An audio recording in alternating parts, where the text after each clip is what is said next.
I'm older than Martin Luther King was at that particular point in time. And I don't think that I have the capacity to do what he was able to do now if I was asked to do it. So I'm trying to do that on a much smaller scale. So think about other young black men who now are college graduates or professionals in their field. And here they are in the middle of all of this chaos in the world right now. And now people are asking them about their feelings. People are asking them how they feel. People are asking them, what can I do to help you?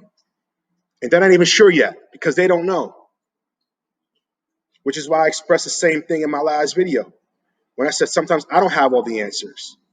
So how do I expect somebody younger than me or less educated or less schooled than I am to have the answers too? We need that help and support from other places. And a lot of times we rely on the church for that, which is why church leaders always come through. Whenever people are in pain, that's when they get on their knees. They rely on the church. So a lot of black communities have church people as their leaders, and that hasn't changed much. And it has to, because church leaders know the church. That's their responsibility. We need more people to know more than that, to get out there and use their platforms, which is why I applaud those athletes and those celebrities, because they're not just celebrities and athletes. They live as black people every day of their lives, and they have their entire lives. No one can tell them their narrative or their story. Their celebrity status or their money doesn't eliminate the fact that they're still black in this country. Position doesn't separate you from anybody else. Just a few days ago, I was in a room full of professionals, virtually, talking about exactly these issues. And there are people who are first-year professionals and people who have 10 or 15 years my senior in the field of education. And we all talked about the same exact thing. How someone's in a position of authority, senior leadership, senior leaders, and their opinions have not been respected or heard until now. Meanwhile, they're probably the smartest person in the room. But because now it's a black issue, their opinion matters. But it didn't matter when they didn't get that promotion or that raise or were allowed to lead that workshop or be fully creative in developing that program for their college campus. These are things that people outside of the black community may not be fully aware of. But these are all things that black persons like myself understand before we even get through the door. We understand the hurdles that we face, and those aren't imagined. That's not the media. That's not brainwashing. When I hear that, that tells me you're being dismissive to what my thoughts are, what my story is. You're silencing my story. You're not hearing what I'm trying to tell you. And that tells me more than enough that what I need to know about you. I still respect your opinion because you have the right to have that, but I don't have to agree with it or accept it.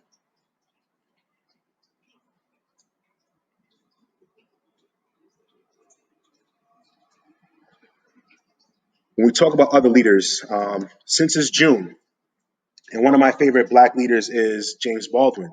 And for those not familiar with James Baldwin is wasn't just an activist, but he was also an author and a well-known author. And June is Pride Month, so out of respect for Pride Month, I'm going to talk about James Baldwin. And James Baldwin didn't necessarily overly share his sexual orientation to the masses. But again, someone with as brilliant of a mind as James Baldwin, and whose words were as moving and as powerful as James Baldwin's were, what would happen if he was outed as a gay man fighting the fight that he's fighting right now today?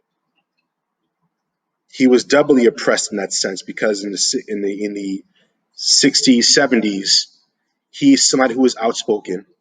He's somebody who is taking the risk and sharing his thoughts. Now remember, this is the time when he saw his friends dying. Medgar Evers was killed. That was his friend. Malcolm X was his friend. He was killed. Martin Luther King was his friend. He was killed. So now here's James Baldwin, who is left to try and consider his own life, and does he continue to carry that mantle, while also fearing being outed as a homosexual. His own personal life he couldn't take full comfort in because of that. The other three men had families, they had their community and support system. He was fighting two battles, yet he still did it. He still did it until the day he died. When we talk about leaders and black leaders, we don't hear those stories. We don't consider it from those perspectives. We need to start doing that a little bit more. And I really want black people to not just wait for their allies to do the work. You still have work to do too. And I want you to use your platforms to continue to do that work as well. Do the work, get involved, fact check. It's not that hard to look at something and see if it's true or not true before you share it. Or if you see something, look into it a little bit more. Help yourself out, and then share what you know, which was a true intention of Black History Month. Black History Month, everybody says, is the shortest month of the year, and that's the time that we celebrate Black history. That's kind of true, kind of true. The real goal of Black History Month was that Black people study and learn about Black history all year. And in February, you share out the information you learned in the past 11 months. It's not just talking about a 1 month, 28 or sometimes 29 days, and you have this much information, you bring it down to this to talk about it in 28 days. That wasn't the goal. The goal was to learn as much as you could year round and share it out. Let's get back to that. Let's not wait for trauma to talk about finding consolation and building the community up. Let's not wait for Black History Month or a holiday or a birthday to talk about why historical Black leaders should be celebrated. That's part of your history.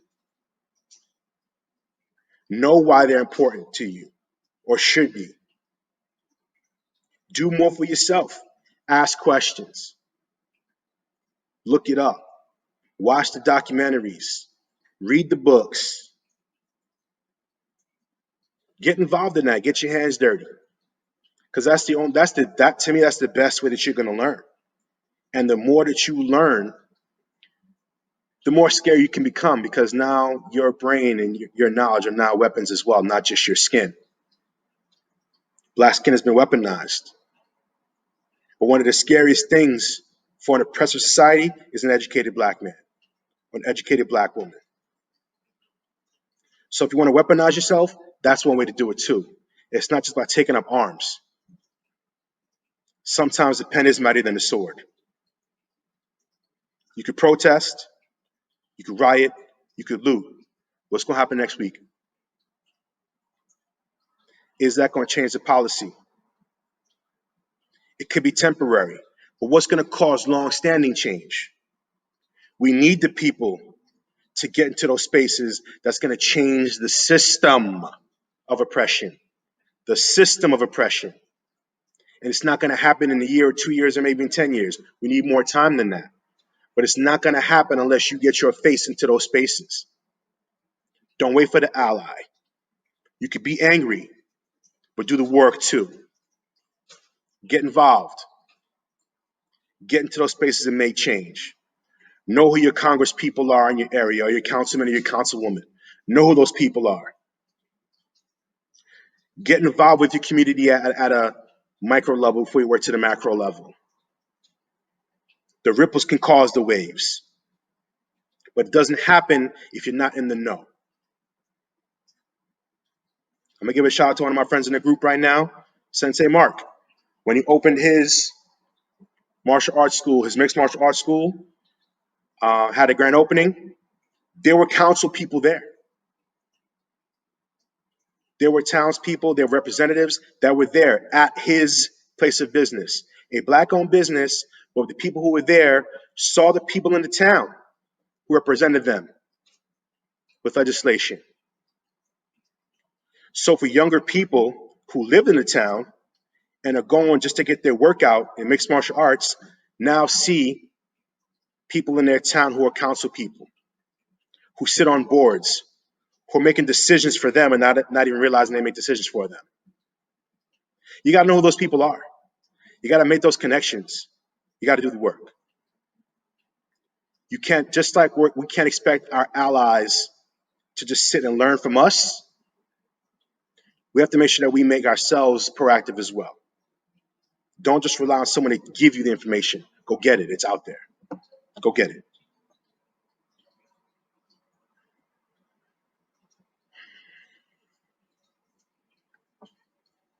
Rambling right now. All right. Couple more things before I get off. I just wanted to say, don't be afraid to use your platforms. Your platform can look different. It's different based on the person, and I touched on that in my previous video. And I keep talking about my previous video. The previous video I posted was talking about Black trauma. This is sort of a follow up to that. And if you're so inclined, check it out. It is on my Instagram feed. I'd love to hear your feedback on that. I briefly talked about using your platforms and stepping out of your comfort zone, and that goes for everybody. Your platform is different. Everyone doesn't have to do the same thing in order to get results. Every movement has different parts. Just like your body has different parts, so does every movement. Your place might be being foot soldiers and out there on the pavement and doing protests. But a lot of those movements don't happen without money. So sometimes people are writing checks or making donations, and that matters too. And you don't always have to hear about it. People are making their donations without telling you. Some people are signing petitions. Some people are sending it out to people.